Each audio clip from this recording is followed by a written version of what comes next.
अक्षय के मुंह से सुहानी का नाम सुनकर युवराज का खून खौल जाता है। वो गुस्से और जलन से अक्षय को घूरने लगता है। अक्षय इसकी बिना परवाह किए खुश होकर कहता है, यार मैंने डेटिंग सेटिंग बहुत कर ली, अब सोच रहा हूँ कि सीधा शादी कर लूँ। युवराज फिर से अपनी नज़र लैपटॉप पर ले जाता है और काम करते हुए अक्षय से कहता है, तू ऐसा कुछ भी नहीं करेगा। युवराज की बात सुनकर अक्षय मुंह बनाकर कहता है, मैं ऐसा क्यों नहीं करूँगा, बिल्कुल करूँगा। मुझे सुहानी पसंद है और मैं उसे प्रपोज करना चाहता हूँ, तो इसमें गलत क्या है। युवराज अपना गुस्सा छिपाते हुए कहता है, मैंने कहा ना, तू ऐसा कुछ नहीं करेगा। अक्षय युवराज की बात से इरिटेट होकर उठ जाता है और नाराजगी के साथ कहता है, मैं क्यों सुहानी को प्रपोज नहीं कर सकता, मुझे एक रीजन तो दे। युवराज बिना किसी एक्सप्रेशन के कहता है, मुझे कोई वजह बताने की जरूरत नहीं है, तू बस सुहानी से दूर रहेगा, दैट्स इट। युवराज के बार बार मना करने पर अक्षय चिढ़ते हुए कहता है, मैं ऐसा ही करूँगा। तुझे तो अपना घर बसाना नहीं है और तू मेरा घर भी नहीं बसने देना चाहता। मैं सुहानी को पसंद करता हूँ और मैं उसे प्रपोज करने वाला हूँ, एक्चुअली करने वाला नहीं हूँ, मैं उसे अभी प्रपोज करने जा रहा हूँ। जाने से पहले मैं तुझसे आखिरी बार पूछ रहा हूँ, तू मुझे बता सकता है कि मेरे सुहानी को प्रपोज करने से तुझे क्या प्रॉब्लम है। ये कहकर अक्षय युवराज को सवालिया नजरों से देखने लगता है, लेकिन युवराज तो ऐसे बिहेव कर रहा था जैसे वो अक्षय की किसी बात पर ध्यान ही नहीं दे रहा हो। युवराज वहां अपना गुस्सा कंट्रोल करके बैठा हुआ था। उसका मन कर रहा था कि अभी अक्षय को एक गुस्सा मार दे, लेकिन अक्षय युवराज का दोस्त था, इसलिए युवराज ने अपना हाथ रोक कर रखा था। युवराज से कोई रिएक्शन न मिलने पर अक्षय परेशान हो जाता है और गुस्से में कहता है, फाइन, मैं जा रहा हूँ उसे प्रपोज करने। ये कहकर अक्षय कमरे से बाहर जाने लगता है। युवराज उसे एक नज़र देखता है, फिर अपने लैपटॉप को देखते हुए थोड़ी ऊंची आवाज में कहता है, आई लव हर। ये कहते ही युवराज का दिल जोरों से धड़कने लगता है और उसे एक अजीब सी बेचैनी महसूस होती है। युवराज ने अब तक खुद से ही ये एडमिट नहीं किया था जो इस वक्त वो अक्षय के सामने कन्फेस कर रहा था, लेकिन युवराज अपने चेहरे पर इन सारी फीलिंग्स को नहीं आने देता और नॉर्मल होने की एक्टिंग करने लगता है। दूसरी तरफ अक्षय, जिसने दरवाज़ा खोलने के लिए अपना हाथ उठाया था, युवराज की बात सुनकर उसका हाथ हवा में ही रुक जाता है और वो वहीं फ्रीज हो जाता है। अक्षय का मुंह और उसकी आंखें हैरानी से खुली थी और वो एकटक अपने सामने देख रहा था। कुछ देर तक वहां वैसे ही खड़े रहने के बाद अक्षय पीछे मुड़ता है और युवराज की तरफ देखता है। उसे युवराज बिल्कुल आराम से अपना काम करते हुए दिखता है। अक्षय भागते हुए युवराज के पास जाता है और उसके पास बैठकर हैरानी से कहता है, युवराज, तूने अभी अभी क्या कहा। युवराज लैपटॉप पर नजर जमाए हुए कहता है, क्यों तुझे एक बार में सुनाई नहीं देता। अक्षय सदमे में कहता है, सुनाई तो देता है, लेकिन कुछ यकीन सा नहीं हो रहा। कुछ देर रुककर अक्षय लगभग रोते हुए कहता है, इसका मतलब सुहानी तेरी नहीं मेरी भाभी है। भाभी शब्द सुनकर युवराज के हाथ जो कीबोर्ड पर तेजी से चल रहे थे वो रुक जाते हैं। वो कोल्ड एक्सप्रेशन के साथ एक नज़र अक्षय को देखता है, फिर उसे इग्नोर करते हुए अपना काम करने लगता है। अक्षय उसी सदमे में वहीं बैठे हुए युवराज को देखता रहता है। कुछ देर बाद रॉबिन उस कमरे में आता है और युवराज से कहता है, सर, सारी तैयारी हो चुकी है, अब हमें निकलना चाहिए। युवराज कहता है, और बाकी लोग। रॉबिन जवाब देता है, सर, सुहानी मैडम अपने दोस्तों के साथ हमारा बाहर इंतजार कर रही है। वो लोग अक्षय सर के साथ दूसरी कार में हमारे साथ ही जाएंगे। रॉबिन की बात सुनकर युवराज अक्षय की तरफ देखता है जो उदास बैठा था। युवराज थोड़ा स्ट्रिक्ट होकर उससे कहता है, बिहेव। अक्षय ये सुनकर चुपचाप अपना सर हिला देता है। कुछ ही देर में सभी लोग हॉस्पिटल से घर के लिए निकल जाते हैं। युवराज कार में रॉबिन के साथ बैठा था और किसी गहरी सोच में डूबा था। काफी देर तक सोचने के बाद वो रॉबिन से कहता है, मुझे वो कटार चाहिए जिससे मुझ पर अटैक हुआ था। वो अब भी उसी कमरे में होना चाहिए जहां सुहानी को किडनैप करके रखा गया था। रॉबिन युवराज से कहता है, ओके सर, आपको ड्रॉप करते ही मैं वो कटार वहां से लेकर आ जाऊंगा। युवराज आगे कुछ नहीं कहता, बस अपना सर हिला देता है। वो कार से बाहर की तरफ देखकर सोचने लगता है, मेरे साथ कुछ तो ऐसा हुआ है जिसकी वजह से कल रात मैं खुद को और अपने पावर्स को कंट्रोल नहीं कर पा रहा था। जितनी एनर्जी कल रात मुझे अपने अंदर महसूस हुई उतनी आज तक नहीं हुई थी। मुझे जल्द से जल्द पता लगाना होगा कि मेरे साथ क्या हुआ है, कहीं मैं किसी को नुकसान न पहुंचा दूं। इधर सुहानी, निशा और विवेक दूसरी कार से वापस घर जा रहे थे जिसे अक्षय ड्राइव कर रहा था। सुहानी सामने वाली सीट पर बैठी थी, निशा और विवेक पीछे बैठे थे। वो दोनों आपस में हंसी मजाक कर रहे थे। सुहानी युवराज के बारे में सोचकर परेशान थी और अक्षय युवराज की बातों को सुनकर सदमे में था। तभी विवेक का फोन बजता है और विवेक फोन उठा लेता है। फोन पर बात कर रहे आदमी की बात को सुनकर विवेक एक्साइटेड होकर कहता है, क्या वो तुम्हें मिल गया? तुम कब तक शिमला आ जाओगे? विवेक आगे कहता है, ठीक है, मैं कल आकर तुमसे मिलता हूँ, उसे संभाल कर रखना। विवेक की बात सुनकर निशा समझ जाती है कि विवेक किस चीज के बारे में बात कर रहा है। उसकी बातें सुनकर निशा भी एक्साइटेड हो जाती है, लेकिन सुहानी को इस बारे में कुछ भी नहीं पता था। वो पीछे मुड़कर विवेक से कहती है, विवेक, तुम किस बारे में बात कर रहे हो और तुम्हें क्या मिल गया है? सुहानी का सवाल सुनकर विवेक घबरा जाता है। कार में अक्षय भी था और उसके सामने विवेक सुहानी को कुछ बता नहीं सकता था। विवेक खामोश रहता है। निशा बात को संभालते हुए सुहानी से कहती है, अरे कुछ नहीं यार, विवेक अपना असाइनमेंट शुभम के पास भूल गया था और शुभम अपने घर चला गया था। कल वो वापस आ रहा है, ये कल उसे ही लेने जाएगा। निशा के जवाब से सुहानी कन्विंस हो जाती है और सामने देखने लगती है। विवेक निशा को देखकर थैंक्स कहने वाला एक्सप्रेशन देता है और मन ही मन कहता है, आई होप अब हमें पता चल जाएगा कि वो साया आखिर किसकी आत्मा है। युवराज के हॉस्पिटल से निकलने के कुछ घंटे बाद एक लेडी व्हीलचेयर में बैठे हुए हॉस्पिटल के अंदर आती है। उसके साथ एक लड़की थी जो उसके व्हीलचेयर को धक्का दे रही थी। वो लेडी और कोई नहीं समायरा की मां रक्षा थी। थोड़ी ही देर में रक्षा उस प्राइवेट वार्ड में जाती है जहां समायरा एडमिट थी। वो लड़की रक्षा के व्हीलचेयर को समायरा के चेहरे के पास ले जाकर रोक देती है। रक्षा बिना कुछ कहे एकटक समायरा को देखने लगती है। समायरा के चेहरे पर ऑक्सीजन मास्क लगा था, जिस वजह से उसका चेहरा ठीक से नहीं दिख रहा था। रक्षा अपना हाथ आगे बढ़ाकर समायरा के सर पर रख देती है और अपनी आंखें बंद कर लेती है। कुछ देर बाद रक्षा अपनी आंखें खोलती है। अब उसकी आंखें नम थी और उसके चेहरे पर गुस्सा था। वो समायरा के सर से अपना हाथ हटाकर कहती है, क्या हालत कर दी उसने मेरी समायरा की। मैं उससे इसका हिसाब लेकर रहूंगी।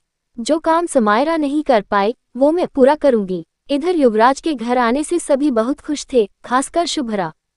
जब से उसे युवराज की इस हालत का पता चला था, उसकी तबीयत काफी खराब हो गई थी।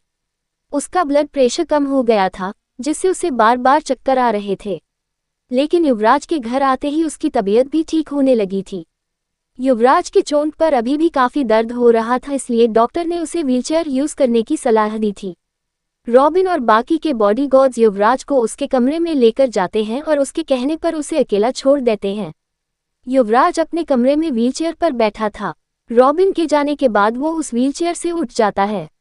ऐसा करने से उसे बहुत तकलीफ हो रही थी। युवराज उस दर्द को बर्दाश्त करते हुए आगे बढ़ता है और वॉशरूम के अंदर चला जाता है। अंदर जाकर युवराज अपनी शर्ट उतारता है और मिरर की तरफ अपना पीठ करके अपने चोट को देखने लगता है। उस चोट को देखते हुए युवराज अपने उस पर अपना हाथ रखता है और कुछ देर बाद हटा लेता है। ऐसा करते ही युवराज का दर्द काफी हद तक कम हो जाता है। युवराज उस दिन के बारे में सुहानी से कुछ सवाल करना चाहता था, जिस दिन समायरा ने सुहानी को किडनैप किया था। युवराज सुहानी के कमरे के पास जाकर दरवाजे पर नॉक करता है। कमरे के अंदर सुहानी परेशान बैठी थी और उसकी आंखें नम थी। दरवाजे पर दस्तक सुनकर वो अपनी आंखें साफ करती है और बाहर खड़े इंसान को अंदर आने के लिए कहती है। फिर युवराज अंदर आता है। युवराज को अपने पैरों से चलकर आते देख सुहानी परेशान हो जाती है और उसके पास जाकर कहती है, युवराज सर, आप यहाँ, आप व्हीलचेयर में क्यों नहीं हैं? आपको दर्द हो रहा होगा। युवराज सुहानी को हाइपर होते देख कहता है, मैं अब ठीक हूँ, मुझे कोई दर्द नहीं हो रहा है। सुहानी युवराज की बात से असहमत होकर कहती है, नहीं युवराज सर, आपको यहाँ ऐसे नहीं आना चाहिए, आप अपने रूम में चलिए। सुहानी को शांत न होते देख युवराज आगे बढ़ता है और उसके के दोनों कंधों पर हाथ रखकर उससे कहता है, मैं बिल्कुल ठीक हूँ, तुम जानती हो मैं ठीक हो सकता हूँ। युवराज की बात सुनकर सुहानी उसकी बात मान लेती है। वो जानती थी कि युवराज खुद को ठीक कर सकता है। तभी युवराज को एहसास होता है कि वो सुहानी के काफी करीब आ गया है। वो फौरन सुहानी के कंधे से अपना हाथ हटाकर एक कदम पीछे हो जाता है। युवराज सुहानी से कहता है, मुझे तुमसे कुछ जरूरी बात करनी है। सुहानी कहती है, हाँ, लेकिन पहले आप आराम से बैठिए। सुहानी बेड पर बैठ जाती है और युवराज उसके सामने एक चेयर रखकर उस पर बैठ जाता है। युवराज सुहानी से कहता है, तुम्हें जिस दिन समायरा ने। युवराज इतना ही कह पाता है, तभी उसका फोन बजने लगता है। युवराज देखता है कि वो कॉल रॉबिन का था। वो सुहानी से कुछ दूर जाकर फोन उठाता है और कहता है, हाँ रॉबिन। रॉबिन फोन पर कहता है, युवराज सर, मैं उस जगह गया था, लेकिन वहां मुझे कोई कटार नहीं मिला। ये सुनकर युवराज और भी सीरियस हो जाता है, लेकिन ज्यादा रिएक्ट ना करते हुए कहता है, हम। रॉबिन आगे कहता है, सर एक और खबर है। युवराज कोई जवाब नहीं देता, लेकिन रॉबिन आगे कहता है, रक्षा शहर में है। वो आज समायरा को देखने हॉस्पिटल आई थी। रॉबिन की बात सुनकर युवराज की पकड़ उसके मोबाइल पर कस जाती है और वो बिना कुछ कहे कॉल कट कर देता है। कॉल कट करते ही युवराज को फिर से वही बेचैनी होने लगती है जो उसे आज रात हॉस्पिटल में हो रही थी। पता नहीं क्यों, लेकिन उसे फिर से उतना ही गुस्सा आ रहा था। कुछ तो था जो वो कंट्रोल नहीं कर पा रहा था। युवराज पीछे मुड़कर सुहानी को देखता है, जो परेशान सी अपने बेड पर बैठी थी। सुहानी समायरा की कही बात से बाहर नहीं आ रही थी। उसे डर लग रहा था कि क्या सच में 5 महीने बाद युवराज नहीं रहेगा। ये सोचकर सुहानी की जान निकल रही थी। युवराज फिर से दूसरी तरफ मुड़ जाता है। तभी उसे एहसास होता है कि उसकी आंखों की पुतलियां फिर से लाल होने लगी है। युवराज को अब गुस्से के साथ डर भी लग रहा था। सुहानी वही थी और युवराज नहीं चाहता था कि वो सुहानी को कोई चोट पहुंचा दे। ये सोचकर युवराज वहां से बाहर जाने लगता है। वो बस कुछ कदम ही दरवाजे की तरफ बढ़ा पाया था, तभी उसके कदम रुक जाते हैं। युवराज को एहसास होता है कि सुहानी ने पीछे से उसका हाथ पकड़ रखा है।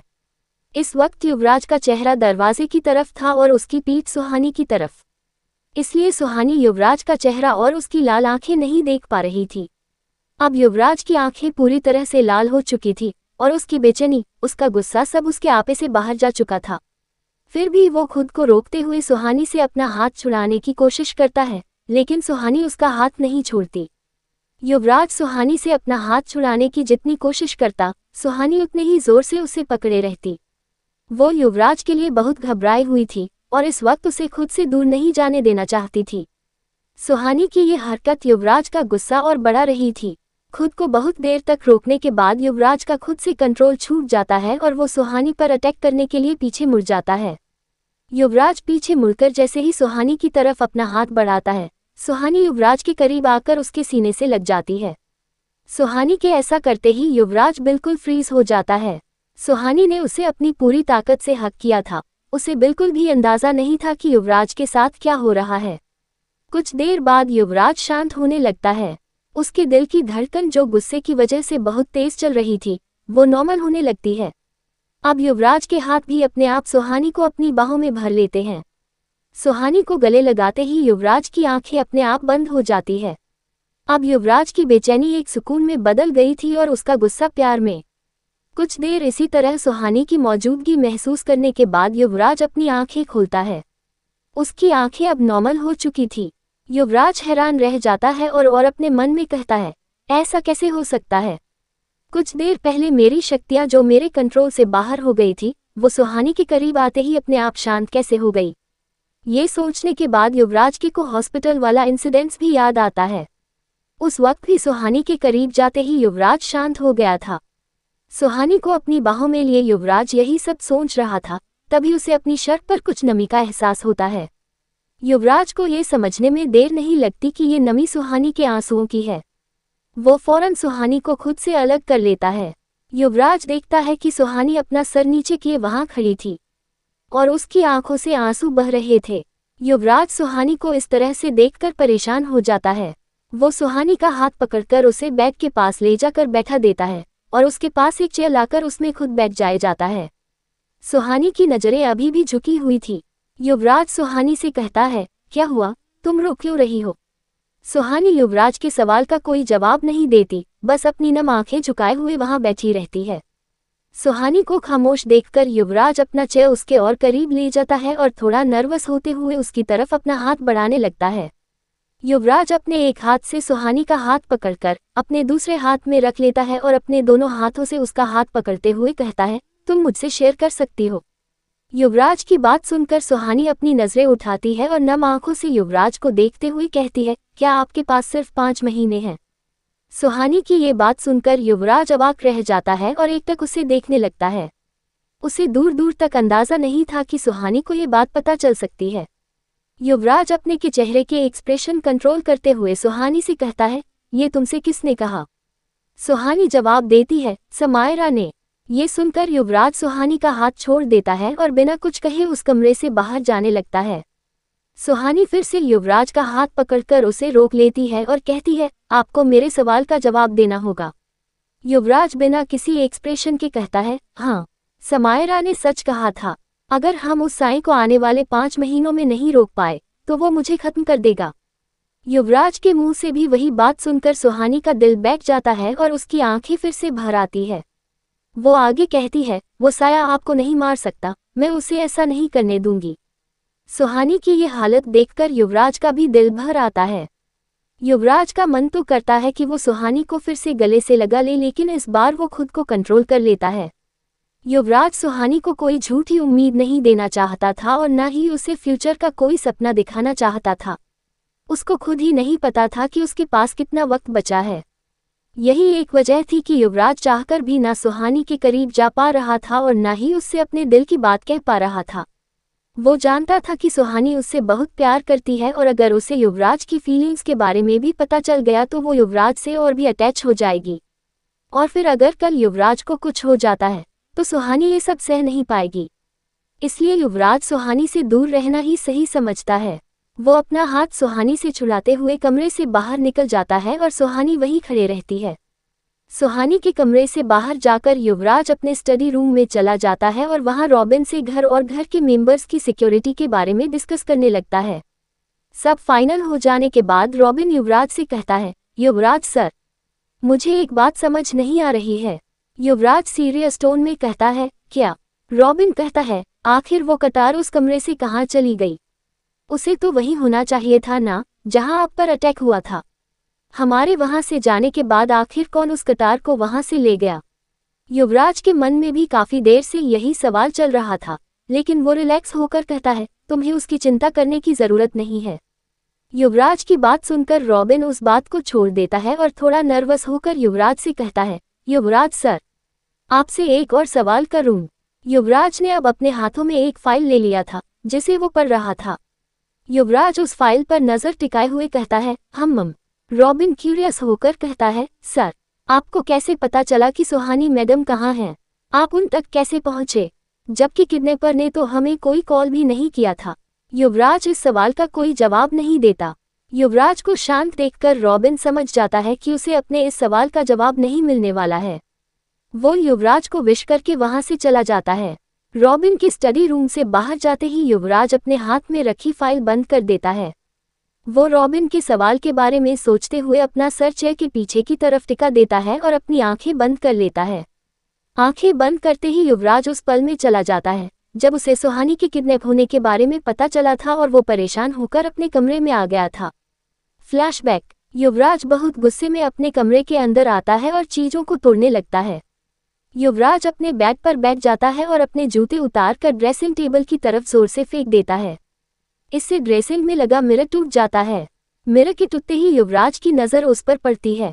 वो एक बार मिरर को देखता है और एक बार अपने जूते को। तभी युवराज को कुछ याद आता है और वो अपना लैपटॉप ऑन करके उसमें उस दिन का सीसीटीवी फुटेज देखने लगता है। युवराज देखता है कि सुहानी उसके घर से बाहर जा रही है। युवराज उसके पैरों को जूम करके देखता है। सुहानी के पैरों को देखते ही युवराज के चेहरे का एक्सप्रेशन बदल जाता है। सुहानी ने वही सैंडल पहना हुआ था जो युवराज उसे ने दिया था। वो एक कस्टमाइज्ड सैंडल था जिसमें युवराज ने एक ट्रैकिंग डिवाइस फिट कराया था। युवराज को पहले से अंदाजा था कि कभी ना कभी इसकी ज़रूरत पड़ सकती है। सुहानी की सैंडल पर ट्रैकिंग डिवाइस की हेल्प से ही वो सुहानी तक पहुंच पाया था। युवराज ये बात रॉबिन को नहीं बताना चाहता था, इसलिए रॉबिन के सवाल करने पर वो खामोश था। इधर निशा और विवेक सुहानी को ढूंढते हुए उसके कमरे में आ जाते हैं। कमरे के अंदर आते ही वो देखते हैं कि सुहानी जमीन पर बैठे रो रही है। वो दोनों घबराकर उसके पास जाते हैं। निशा उसके कंधे पर हाथ रखकर घबराते हुए कहती है, क्या हुआ सुहानी, तू रो क्यों रही है? सुहानी रोते हुए कहती है, युवराज सर की जान खतरे में है। वो सब उनके पीछे पड़े हुए हैं। हमारे पास बस 5 महीने हैं। विवेक और निशा को सुहानी की एक भी बात समझ नहीं आ रही थी। विवेक उसके पास बैठकर उसे समझाते हुए कहता है, सुहानी, तुम क्या बोल रही हो, हमें कुछ समझ नहीं आ रहा। प्लीज शांत हो जाओ और हमें आराम से बताओ। सुहानी खुद को शांत करते हुए निशा और विवेक को देखकर कहती है, वो साया 5 महीने बाद उस श्रापित इंसान को मारकर उसकी सारी शक्तियां उससे ले लेगा और हमेशा के लिए आजाद हो जाएगा। सुहानी की बात सुनकर विवेक को काफी कुछ समझ आ जाता है, लेकिन निशा कंफ्यूज होकर कहती है, अरे अगर वो साया उस श्रापित इंसान को मार देगा तो युवराज सर की जान कैसे खतरे में है।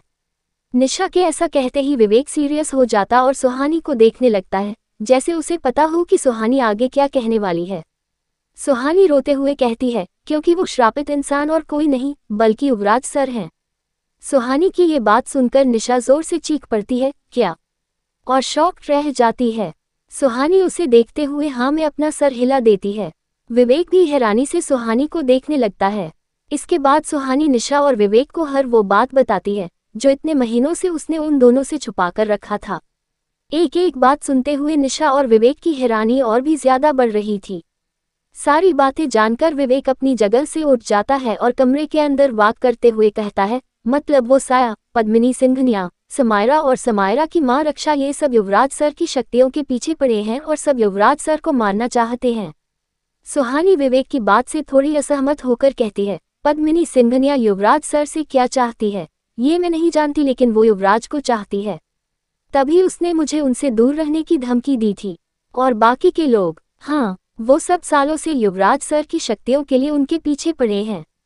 सुहानी के ऐसा कहने पर निशा अजीब सा मुंह बनाते हुए कहती है, सुहानी, इसका मतलब तू युवराज सर की लाइफ में आने वाली पहली लड़की नहीं है, तुझसे पहले से ही ये सब लाइन में लगी है। निशा की बात सुनकर सुहानी उसे गुस्से से देखने लगती है। ये देखकर विवेक निशा की साइड लेते हुए कहता है, यार सुहानी, निशा इस बार गलत नहीं कह रही है। सलमान खान के पीछे इतनी लड़कियां नहीं पड़ी होंगी जितना हमारे युवराज सर के पीछे ये आत्माएं, डायन और चुड़ैलें पड़ी हैं। विवेक कुछ सोचते हुए आगे कहता है, अब उन्हें बचाने का एक ही तरीका है कि जल्दी से तेरी याददाश्त वापस आ जाए और हमें पता चले कि उस मनहूस साए को कैसे रोका जा सकता है। सुहानी खुद पर गुस्सा करते हुए कहती है, पता नहीं मुझे कब सब कुछ याद आएगा। अभी तो हम ये तक नहीं जानते कि वो साया आखिर किसकी आत्मा है। सुहानी के ऐसा कहते ही निशा और विवेक संजीदगी से एक दूसरे को देखने लगते हैं। विवेक सुहानी से कहता है, अगर सब कुछ सही रहा तो हमें कल पता चल जाएगा कि वो साया किसकी आत्मा है। विवेक की बात सुनकर सुहानी चौंक जाती है और कहती है, पता चल जाएगा, लेकिन कैसे? विवेक कहता है, तुम्हें याद है कुछ दिनों पहले हम उस साए के बारे में पता करने के लिए उस विशिंग वेल पर लिखी गई बुक्स ढूंढ रहे थे। सुहानी उस वक्त को याद करते हुए कहती है, हाँ। विवेक आगे कहता है, मुझे वो किताब मिल गई है। ये सुनकर सुहानी विवेक को घूरने लगती है, जैसे उसे विवेक की बातों पर भरोसा नहीं हो रहा है। विवेक आगे कहता है, जब रघु अंकल से मुझे पता चला कि पापा भी उस साए को खत्म करने की कोशिश करने वालों में शामिल थे, तो मैं अपने घर गया और वहां पापा के सभी सामान की तलाशी लेने लगा। वहां मुझे उनकी एक पर्सनल डायरी मिली जिससे मुझे पता चला कि पापा को भी विशिंग वेल से जुड़ी किसी किताब के बारे में पता चला था। उन्होंने उस डायरी में उस आदमी का एड्रेस लिखा था जिसके पास वो किताब थी। फिर उस एड्रेस से मैं उस आदमी तक पहुंचा। उस आदमी ने वो किताब ढूंढने के लिए मुझसे कुछ वक्त मांगा था। आज जब हम युवराज सर के साथ घर वापस आ रहे थे तो मुझे उसी आदमी का कॉल आया था। उसने मुझसे कहा कि उसे वो बुक मिल गई है और कल तक वो किताब हमारे हाथों में होगी। विवेक की पूरी बात सुनकर सुहानी कहती है, लेकिन विवेक, ये भी तो हो सकता है ना कि उस किताब में विशिंग वेल और उस साए के बारे में लिखी बातें गलत हो। विवेक पूरे कॉन्फिडेंस से कहता है, नहीं, ऐसा नहीं हो सकता। सुहानी विवेक पर शक करते हुए कहती है, तुम ये इतने कॉन्फिडेंस के साथ कैसे कह सकते हो? निशा भी सुहानी की बात से सहमत होते हुए विवेक को सवालिया नजरों से देखने लगती है। विवेक सस्पेशियस एक्सप्रेशन देते हुए कहता है, मैं ये बात इतने कॉन्फिडेंस से इसलिए कह सकता हूँ क्योंकि वो किताब लिखने वाला और कोई नहीं उस विशिंग वेल वाली आत्मा का पति था। सुहानी और निशा हैरानी से एक साथ बोल पड़ते हैं, क्या? विवेक शांत एक्सप्रेशन के साथ कहता है, हाँ, तुम लोगों ने सही सुना।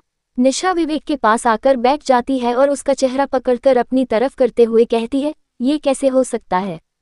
उस भूतनी का पति कब से राइटर हो गया और उसकी लिखी किताब तुम्हें कैसे मिल गई? विवेक निशा से कहता है, वो सब मुझे नहीं पता। मुझे जो कुछ पता चला है पापा की डायरी से पता चला है। जिसे फॉलो करते हुए मैं उस किताब तक पहुंच गया। अब इससे ज़्यादा इन्फॉर्मेशन हमें तभी मिलेगी जब हम उस किताब तक पहुंचेंगे। सुहानी निशा और विवेक को देखते हुए कहती है, अब तो बस कल का इंतज़ार है। देखते हैं वो साया आखिर किसकी आत्मा है। क्या सुहानी, विवेक और अनिशा उस साये की आत्मा का पता लगा पाएंगे? आगे की स्टोरी अगले एपिसोड में।